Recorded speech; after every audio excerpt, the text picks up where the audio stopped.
Mino Line Media presents the Business First Podcast. Hi, all, and welcome to a new episode of Business First with Sonia Aline. I am your host, and today I'm excited to introduce you to Jackie O. Asare, who is the head of Jackie O & Company, a boutique public relations marketing and events coordination firm in Atlanta, Georgia. Jackie has worked in every aspect of industry known in sports, TV, film, corporate, academia, not-for-profits, media. And today we are going to talk about what businesses should be looking for or what they should be thinking about when they are crafting their story. And Jackie is going to be the perfect person to help us unpack all of that information. Thank you for joining us, Jackie. Thank you so much for having me, Sonia. Yeah. So you've been in the business for a minute and you've worked in all of these different areas. It's public relations, yes, marketing, events coordination. Activation. Back in the day, all of those things used to be very separate. And today they're very much integrated. What would you say has been some of the biggest changes in businesses or corporations getting their messaging out from, say, 15, 20 years ago to today? Well, a lot of times businesses used to use press conferences mostly. It was a call out to the media. Press release would be sent out. The press release would be serviced. The media would come. We would all be gathered around while this big announcement was made. And you don't see as many press conferences now. You see statements that are delivered by media. You see statements that are delivered by social media. So the tools have changed. And so the way we deliver the message has changed based upon those tools. So that's what I'm noticing so far. Yeah. What are some of the, in terms of what you've seen, and I'm wondering if that has changed, but some of the mistakes that corporations, or because you've worked with big corporations, you've worked with smaller businesses, what is consistent in terms of what they miss in terms of understanding the role of a public relations person or an events management person, or even for marketing? What they miss. I would say that one of the things that's missed is knowing how to speak to different audiences. Culturally, they're different audiences. Everyone hears messages differently. Certain products have value in certain cultures and they don't in another. How do you speak to the audience that you're trying to reach?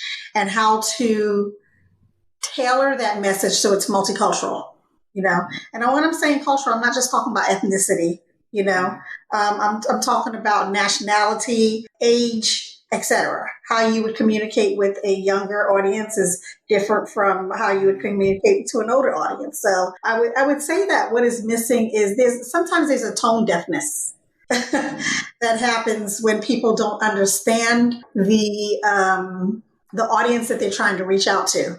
I'll give you a perfect example. At one point or another, I was working on a campaign and it was with the embassy of an African country. And they were trying to tailor the message to an African-American diasporic audience, saying, please come and explore your heritage, your ancestry. And when I got the message, it was, you people come back home.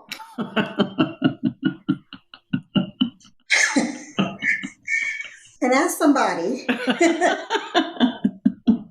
who is West African but grew up here, I immediately had to tell them, you're not speaking to the audience properly. These were not a people who left home on vacation. Right. These were people who were captured and enslaved, so you have to speak to that audience differently. And when you use the words you people, those words are not even appropriate, Right. So let's try, hello, my brothers and sisters, we welcome you, Right. to rediscover the land where you were taken from and acknowledge their pain, first Right. of all, rediscover the land that you were taken from, rediscover your heritage, understand why you like gumbo.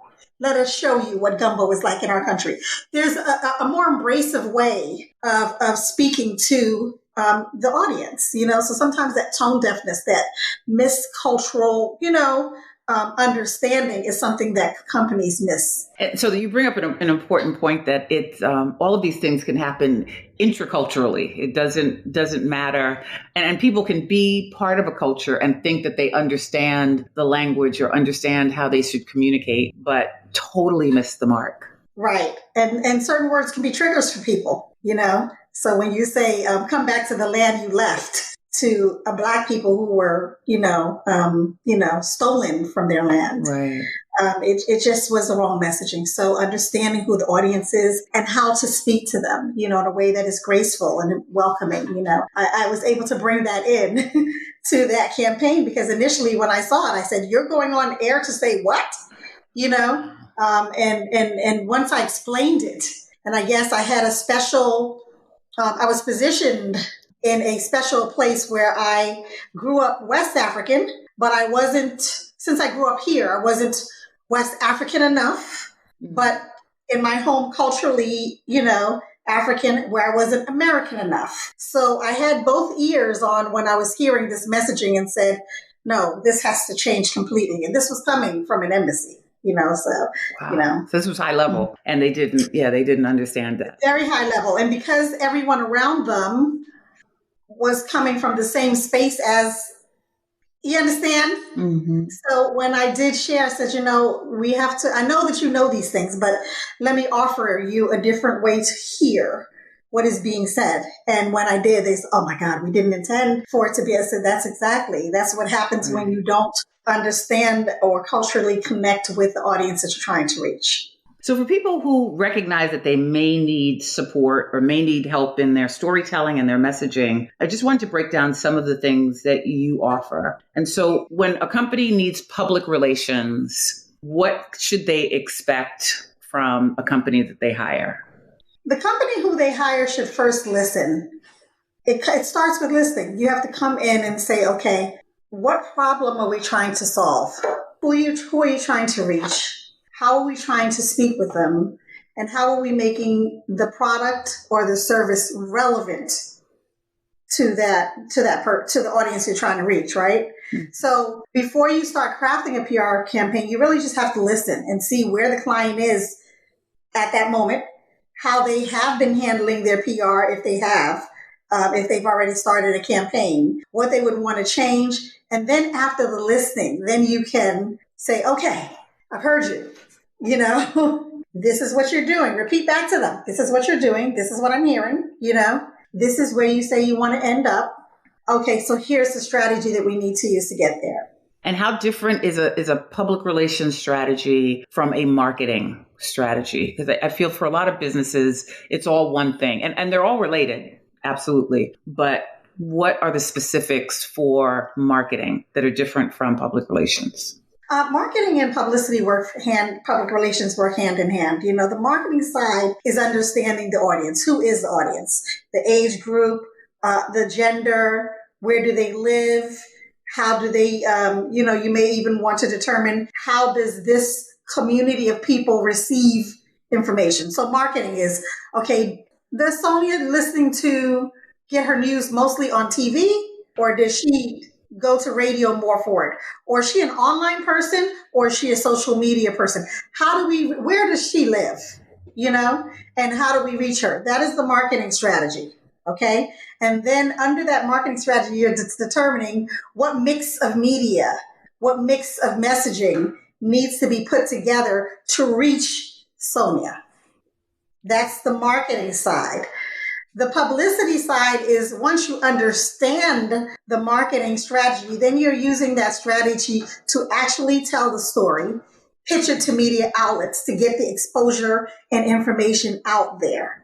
So those are, they work hand in hand, because before you go out to do publicity and, start saying, you have to understand, what are we selling, or what product are we giving, and who are we speaking to, and how do we speak to them? That's the marketing strategy. Now that you've determined that, you go to the other side, which is, okay, we know what we're saying. We know how we're reaching them. Okay, now you're going to figure out who is the media that we need to go after? Who are the social media influencers that we need to go after? Do we need to do any activations? Do we need to do any pop-up shops? those kinds of things that, because now you've determined who you're trying to reach through the marketing. So now the publicity is we're actually reaching them through these means.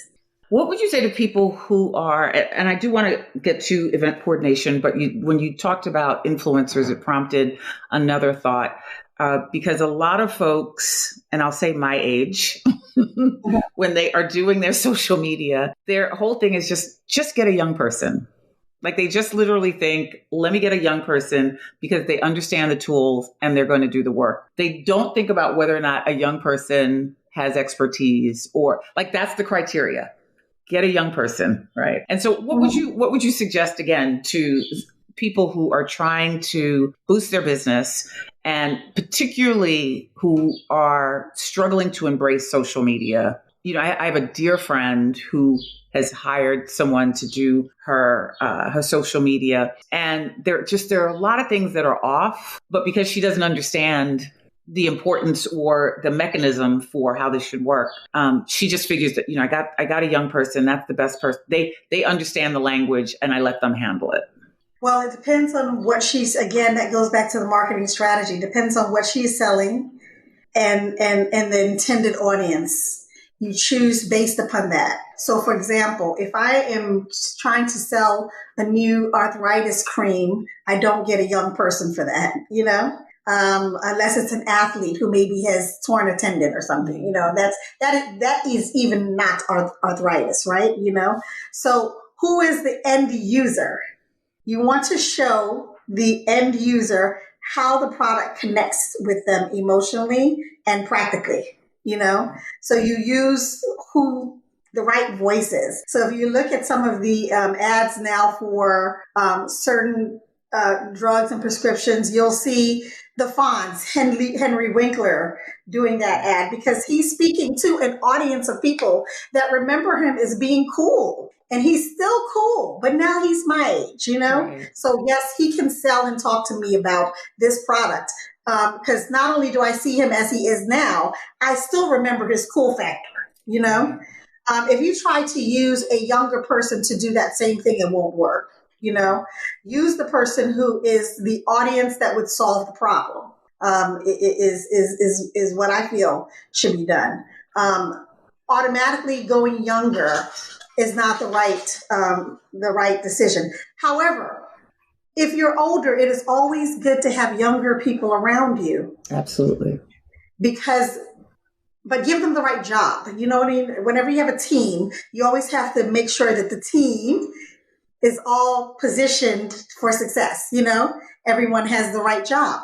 So when you're young, when you're older, and vice versa, when you're younger, have older mentors. And when you're older, have younger mentors, people that can show you the how to use AI, you know, how to do things easier, faster, better, you know. And if we don't, as people who are older business people do not connect with the younger, they won't know all the new technologies that have come through. My daughter also always amazes me. She's a teenager, and I will sit at my desk trying to fumble with something, figure it out, and she comes and, Mommy, what are you doing? Oh, I'm just trying to get this thing to do that. And she just does it just like that. You know what I mean? And I've been sitting there for an hour. So it is important that we use and align older and younger, you know, that we are all a village kind of, you know, right. Because there's certain things that young people would never understand how to do because they're so used to doing everything so instantly. You know, that when the power and the electricity goes down, that older woman can say, this is how you knead bread. Right. You know, so again, it begins with a lot of things for me begin and end with listening. Yeah. You know, listening to your audience, going to places where your audience is and seeing how they're responding to certain things. Before you push yours out there, you know, and doing that little bit of market research will help you say, okay, no, this is how I need to, you know, present to this product to this audience. Listening is really important. I mean, you know, we talk about storytelling a lot. That's the word that everyone uses. right now, which is all of these things that you've been talking about. Like that is what storytelling is. But to your point, again, a major piece of that is listening. Because sometimes you bring a product to market and you're confident in this product or this services, the ability of this service or this product to change people's lives or to enhance people's lives. But you have to still listen to, and the other thing that you keep saying is, what problem are you solving?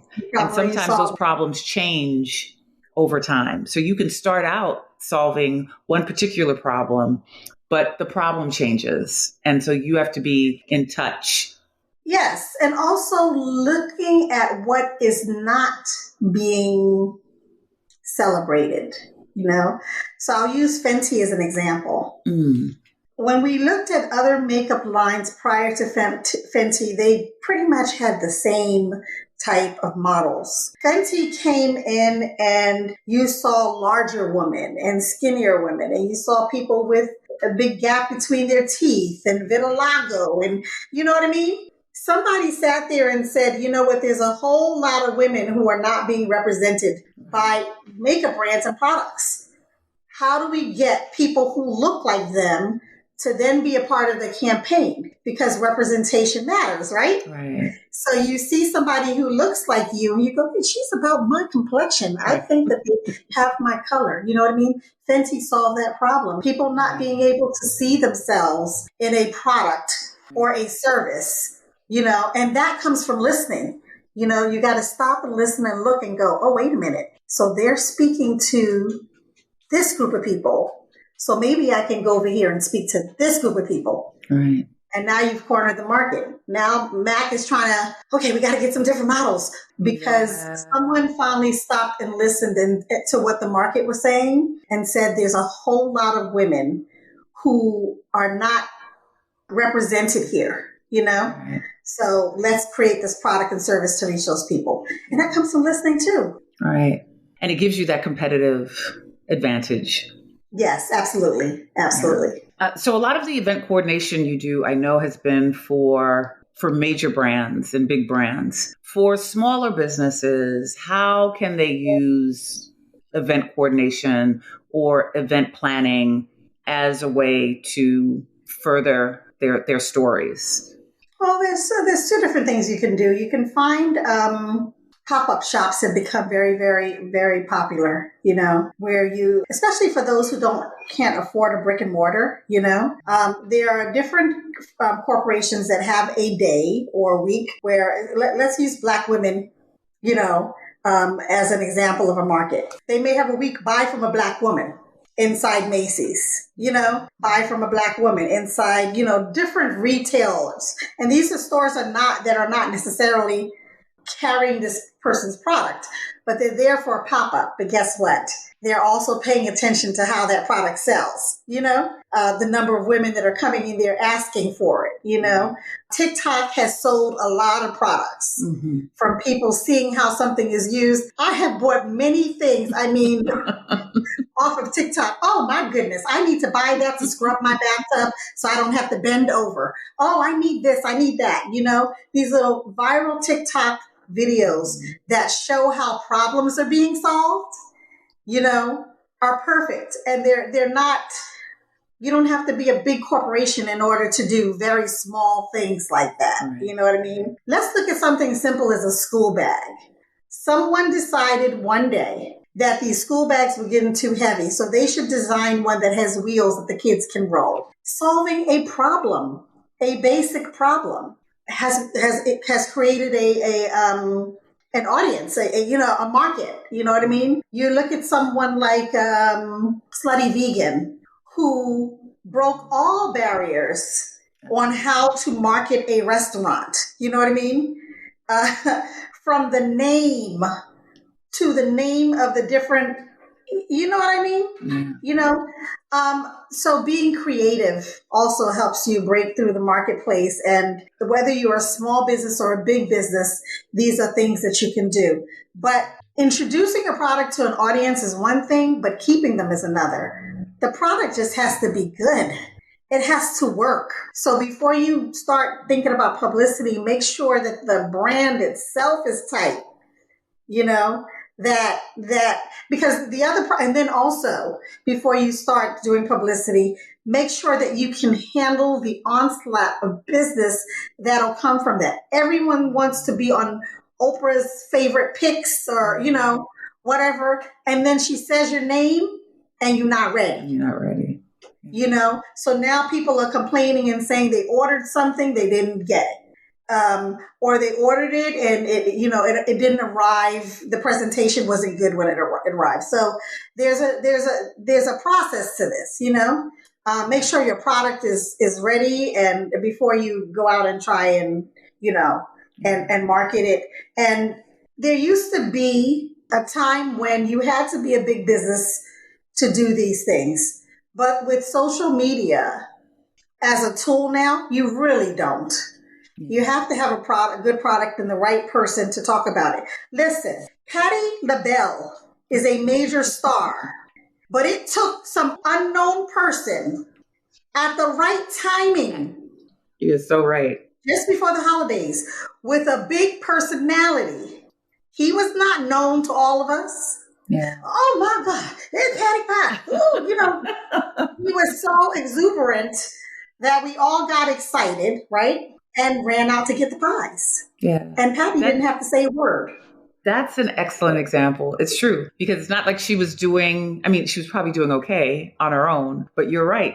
That's what really helped her blow up. Like really took her into new places. And so the technology is really leveling the playing field because when you think about, I mean, we talked about 20 years, what it was like maybe 20 years earlier, all of the money that you had to have to put a product.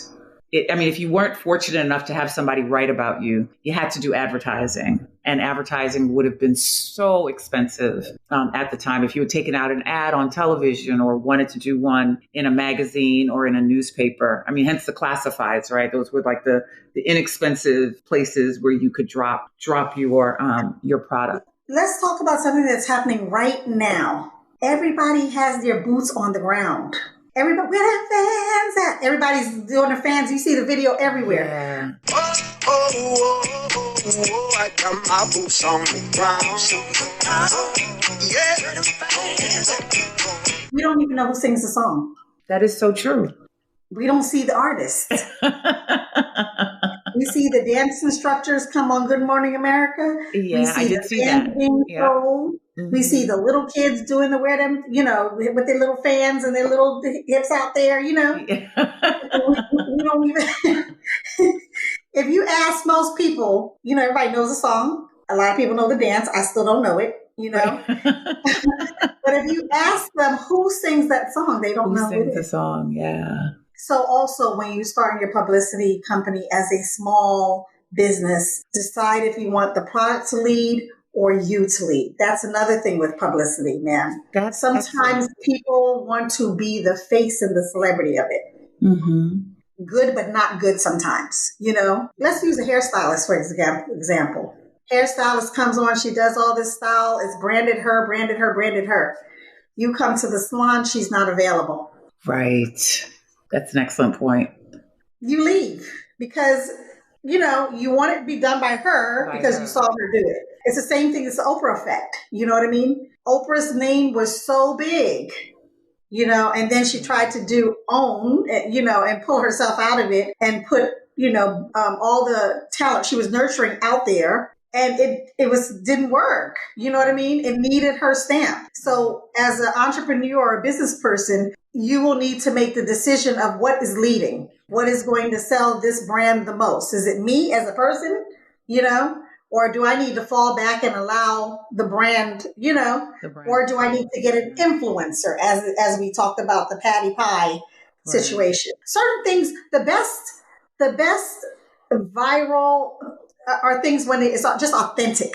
You know what I mean? And it's not, you know, if we would have seen him do all of that over the top and then the camera would have flashed and we would have seen Patty in the kitchen with him, then we lost it. You know, it's an advertisement. She's there. He's doing it for her. But he was just, oh my God, you know, and he's Patty, hey, just so over the top that, and then someone else tried it and said, oh, this is good, and then it keeps, so small businesses, it's a very different time now, than before where you had to do the advertisement and the cable TV buys and, I'm wondering what's going to be next after social media, but really people are paying attention to how things are used, there is a lady who markets her product and she goes into the stores and I think it's staged.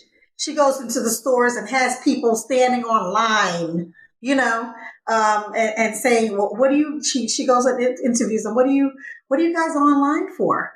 Oh, we're here for Sonia's special blend of such and such. This whole line is here for Sonia's special blend of such and such. Are you kidding? Is it that good? Oh my God. You know what I mean?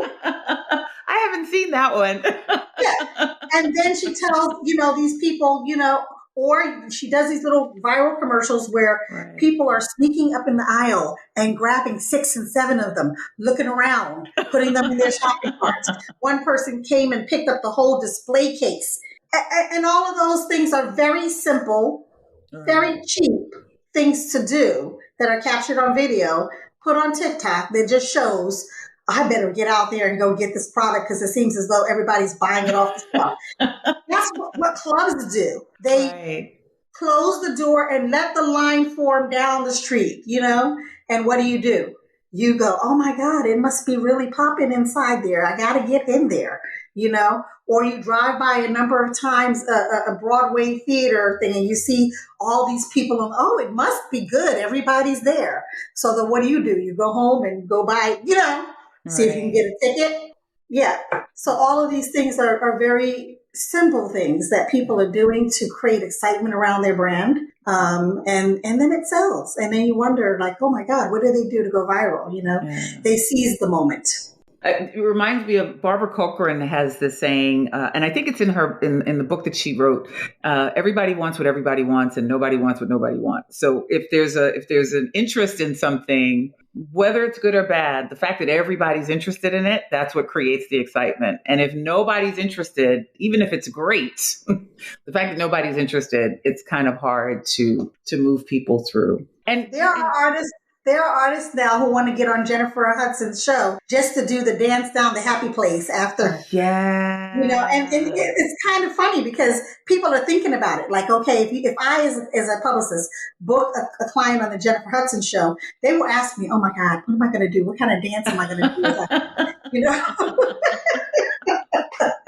Yeah, and that was, from what I understand, a young staffer came up with the idea, and that's the actual highlight of the show, just that dance through the tunnel. Exactly.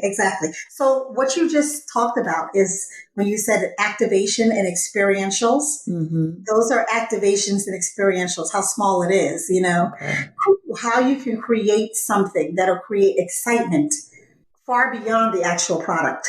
Right. Which is, so it doesn't always have to look like a Disney presentation. It can be these moments with your phone camera. Right. With just a little imagination, a little creativity. Right. Exactly. Yeah. It could be if you have a delightful ice cream, talking to a school and saying, hey, for cafeteria next time, can we, bring this non-peanut, non-allergenic ice cream, whatever. And they're going to tell you no. They're going to tell you have to go through the school district and da-da-da-da-da. But that's the way to introduce a product to younger kids, right? And what happens is they grow up with it. A lot of us eat things that we had when we were little because we have this connection and loyalty to it. So now you've gotten a consumer from a young age to, to being an adult. I hope I answered your question. Yeah, absolutely. I also wanted to get a little sense of your background. So before you got into public relations, like when you were going to school or as you were growing up, what was it that you thought you would do, or what was your idea of where you were going to end up professionally? Oh my God, I thought that I was going to be working at WBLS.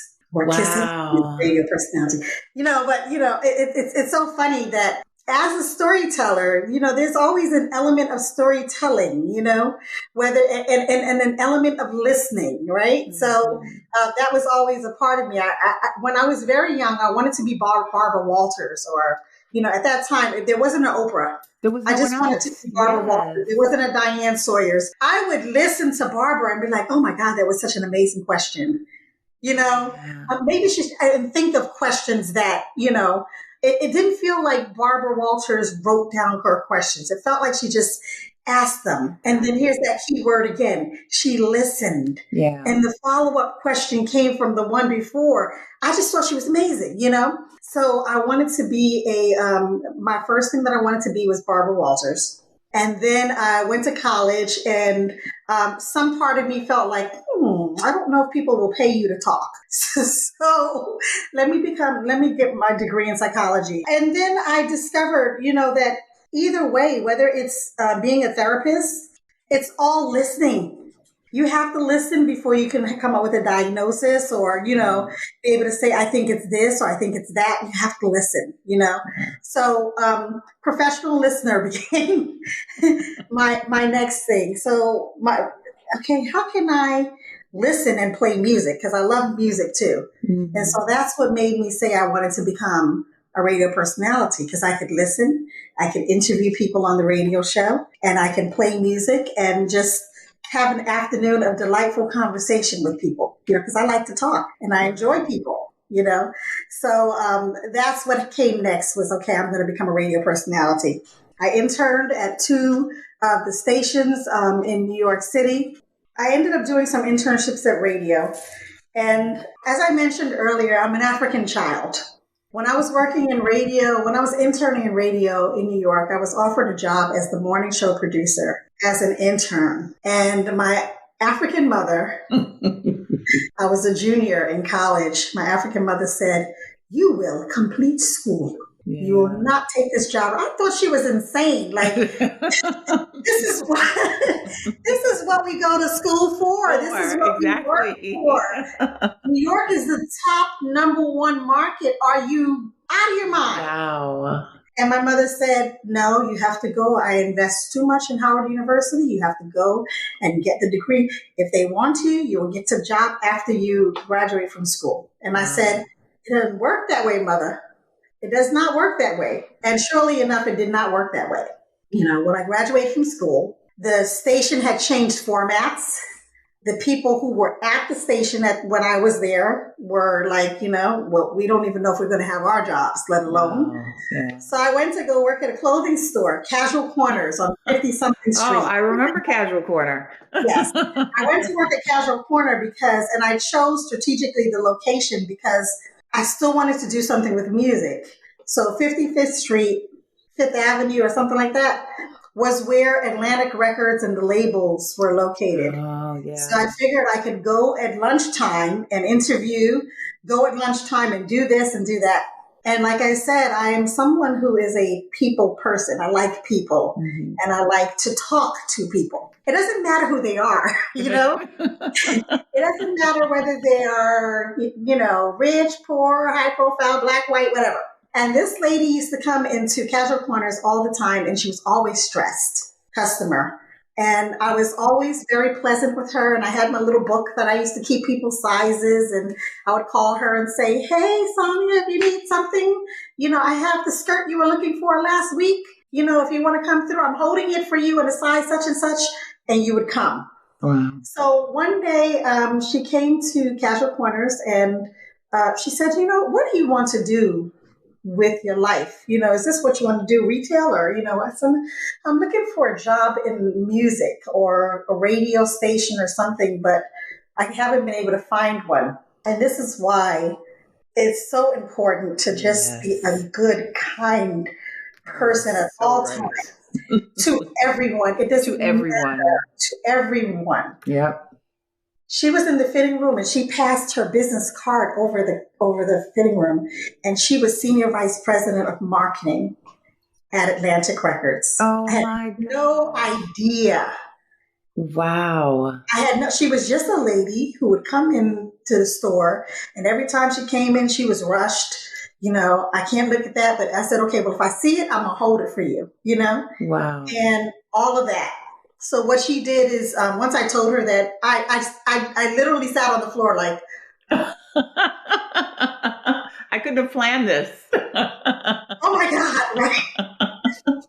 So she told me to come to her office. I said, what is the best way in? And she said, first of all, come and figure out if that's what you really want to do. So if my assistant leaves for a day or whatever, come the day before and let her show you how she takes care of my business, and just be in the environment to see. Wow. And I loved it. And I got along with her assistant, and I got along with other people because I'm a talker. Right. Hey, how are you? What's going on? Is there anything I can help you with? So what do you do here? And what happened was eventually they gave me the whole strategy. Okay, go to this office, sign up for this temp agency because right now your resume is looking a little light. Go sign up for this tape agency, Sony, Atlantic, this place, and they have accounts with these agencies. And whenever we want someone, we're going to call you first and let you know. We're going to call you.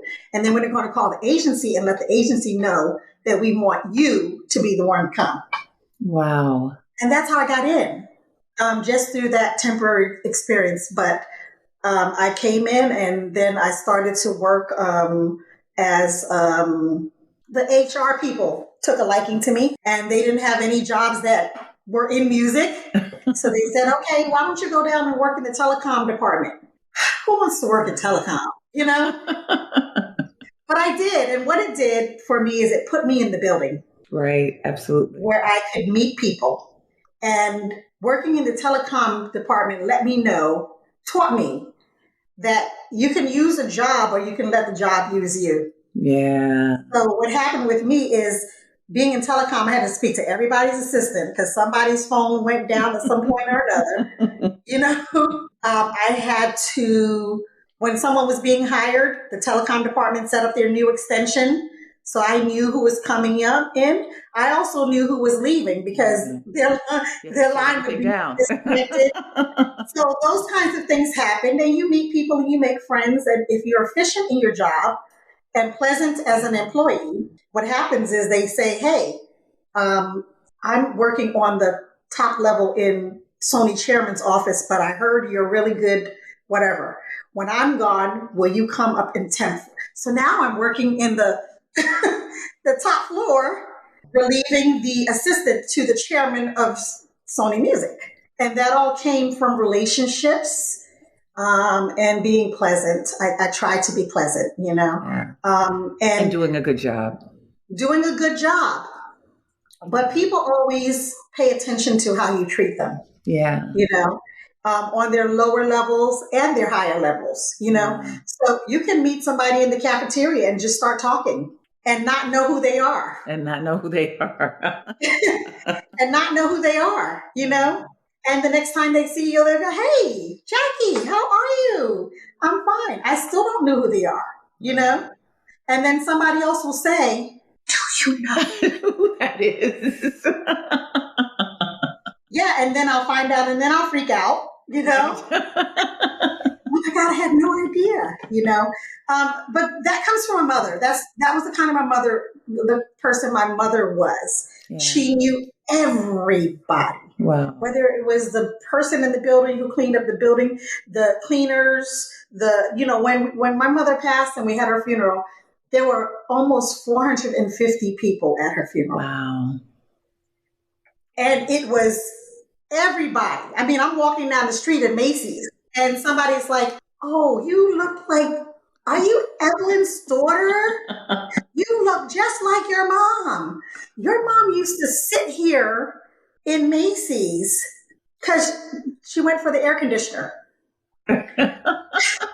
Your mom, after she retired, used to sit here in Macy's and, just talk to people. So I know where I get it from. Wow. You know what I mean? And so there were just so many people who just knew her and knew her spirit, And when I was a little girl, I didn't appreciate that at all because it meant that everywhere I went, we had to stop she had to say, "This is my baby, Jackie," and da da da. And, "Jackie, do you remember such and such?" And I never remembered And I hated that she did that to me, and that she knew everyone, and that she had to talk to every single person. So I would put on my Walkman, my headset, and I'd be walking in front of her like, "This woman, we ain't never gonna get home. She's gonna be talking to this person and this person and this person." But look, that spirit of, my mother's middle name is Grace. That spirit of grace that she gave me really manifested later on in my life. And that's how I ended up working in the music industry. So I tempt, and I finally got a job in publicity. And I didn't know what publicity was when I went there. I just knew that all of the hottest projects that were coming out of the label were coming out of the 26th floor of 550 Madison Avenue. Lauryn Hill's Miseducation of Lauryn Hill came out. The Fugees came out. We had Mariah Carey. The Destiny's Child, 4 Girls from Houston came out. We had Kenny Lattimore. We had Da Brat. We had everybody on Jermaine Dupri's label. We had Maxwell, Kenny Lattimore. Those were all of the projects that the 26th floor of 550 Black Music Department of Columbia Records was working. And I got to be a part of them when they were happening. My first day of work at Columbia Records was bringing lunch to 4 girls in the conference room from Houston, Destiny's Child. Wow. They hadn't even put out their first single at that time. Yeah. You know, at that time, Lauryn Hill was sending her, I'm all dating myself here, you know. Lauryn Hill was sending so magical times, such magical times. It was early 90s, mid-90s. Early 90s. It was a national time in the industry. So that's what I cut my teeth on, and that's where I learned. And then it just went on and on from there. I left Columbia and started working at other labels as manager of publicity or director of publicity. And then one day, when I was working at Loud Records, I was in LA, and one of my colleagues contacted me and said, "So in the Daily News newspaper, it says that Loud Records is closing and selling to Sony and laying off all of its employees." And I just bought my condo at that time. We didn't know internally. We saw it in the newspaper. Wow. And once that happened, that's when my independent publicity career began. Because after that happened, I refused to ever work in a situation where someone had control of my life like that. And also that I would be able to work projects that really had and held meaning to me. I wouldn't work in a situation where someone assigned me projects. I would really be able to be an independent publicist and work things that I'm passionate about with people that I'm passionate about and tell the types of stories that I want to tell and the ones that I think are important. So that's why I have remained an independent publicist for the past 25 years. 25 years. Wow. Yes. Very good. What do you think has been for those who are, and particularly in the environment that we're in, there are going to be a lot of people rethinking this entrepreneurial journey or wanting to try their skills and see how that works as an independent business owner. What would you suggest for someone who's thinking about moving in that direction? I would say change your mindset.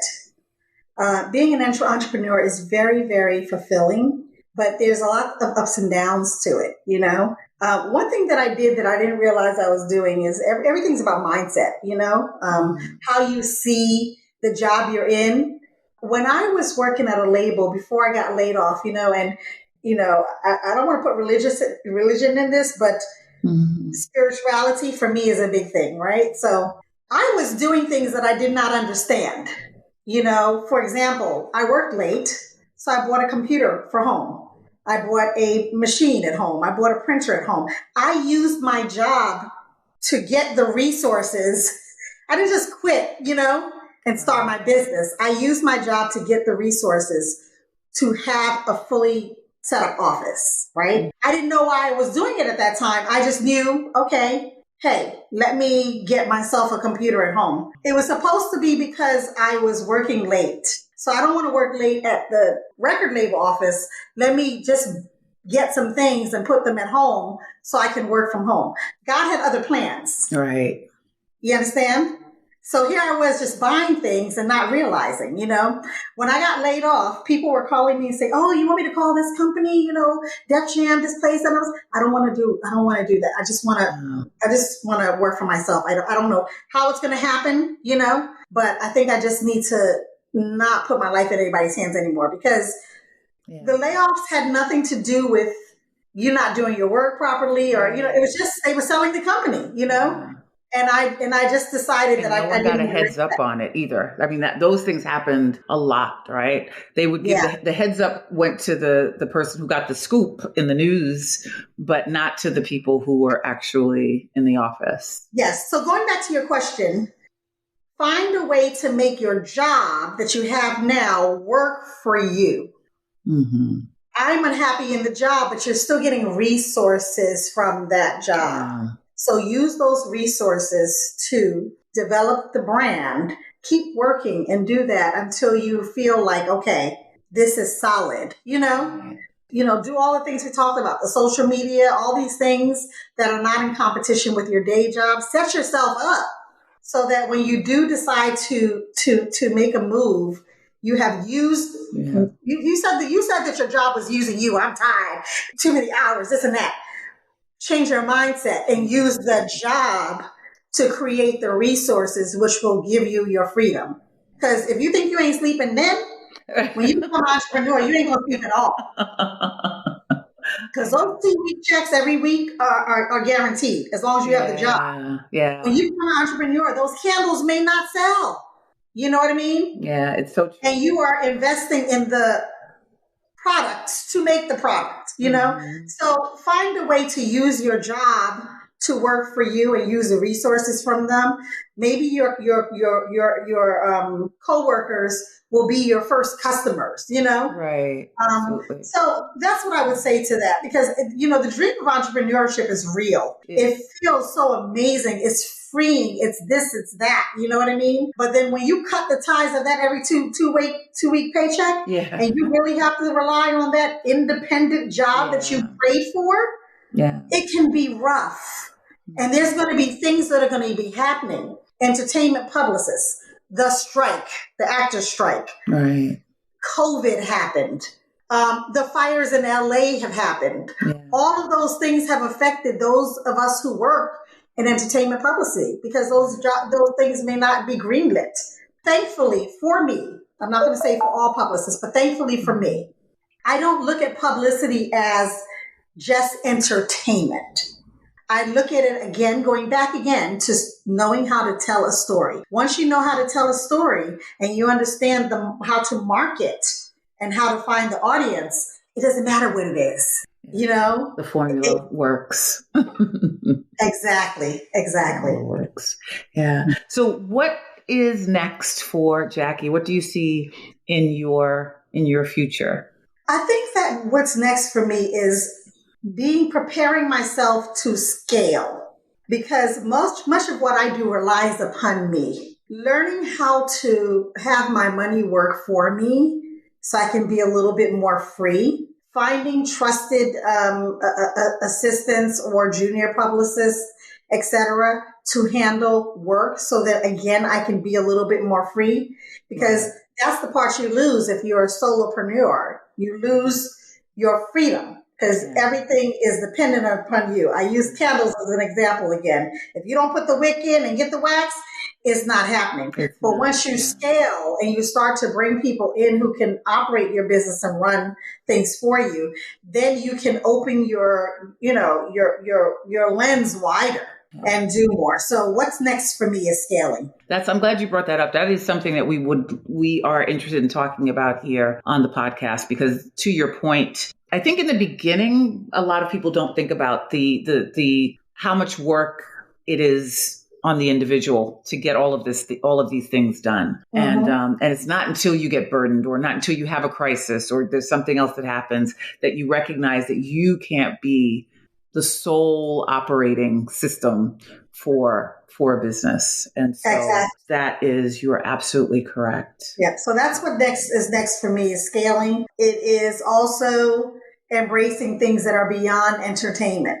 Because one thing that we have seen from, like I said, aforementioned strike, fire, this and that if your specialty is in one thing, then when that thing goes through its turmoil, you're impacted as well, but how lovely it is when you can see yourself as more than being a part of one industry, So I learned a little something there through those experiences, because it was something that we were working on releases for Netflix in the middle of the strike. Sure. Now we couldn't have any actors, couldn't talk, So again, being strategic, you have to know how to pivot.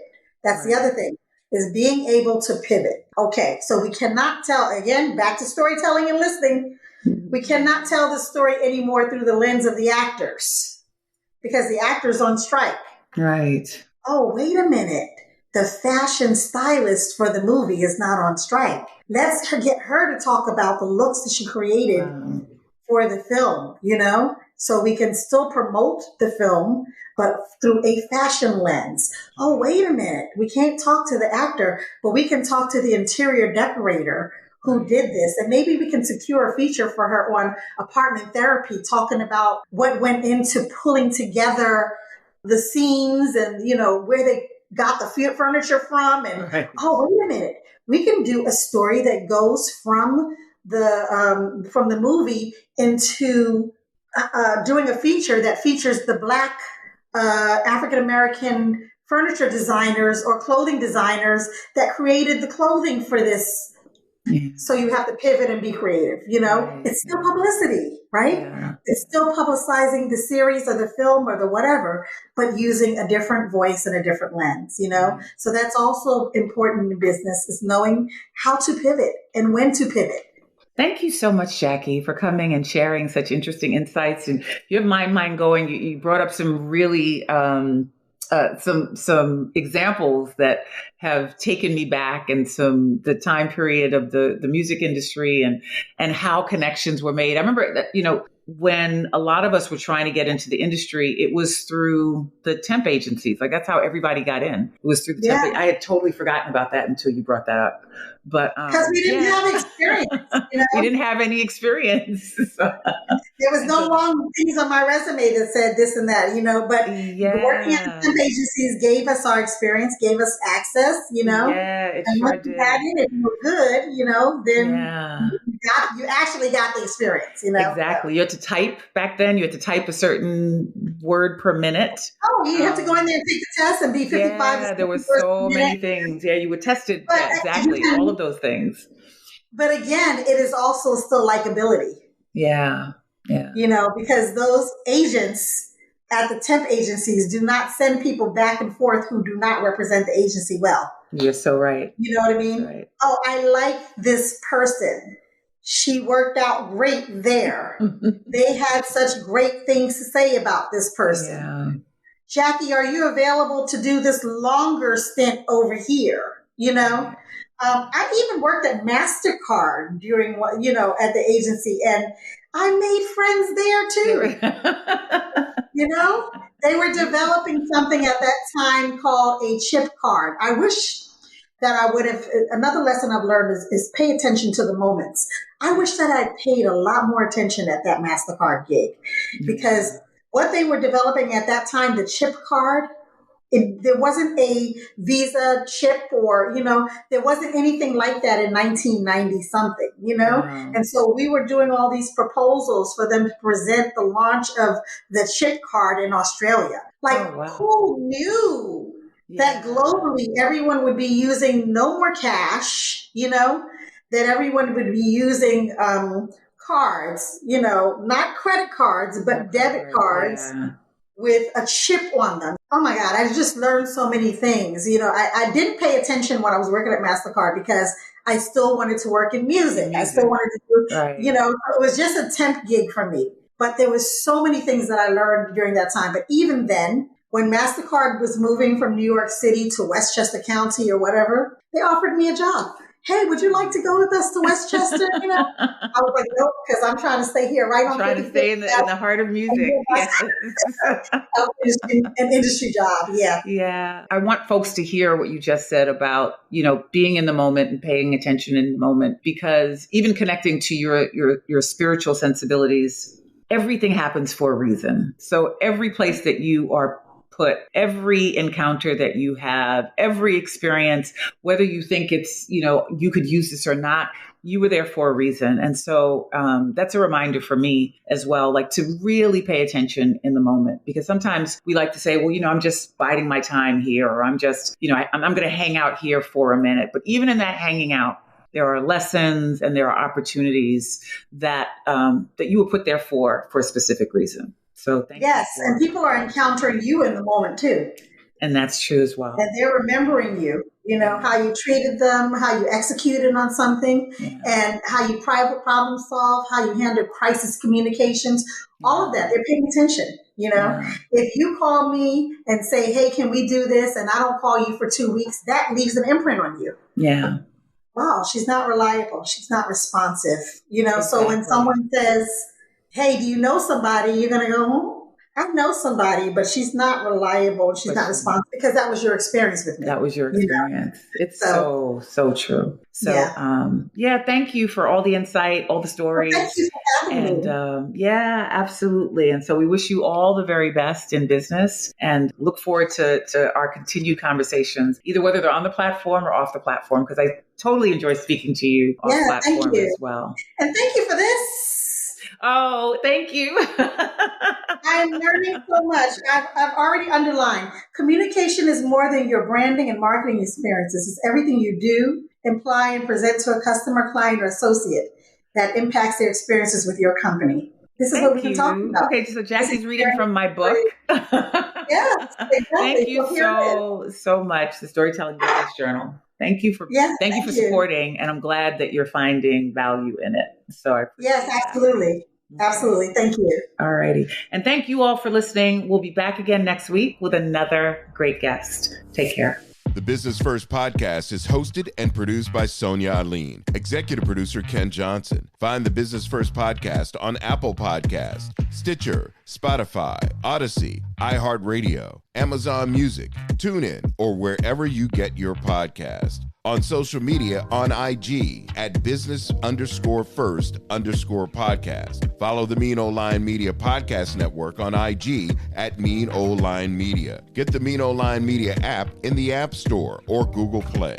The Business First podcast is a Mean Old Line Media production.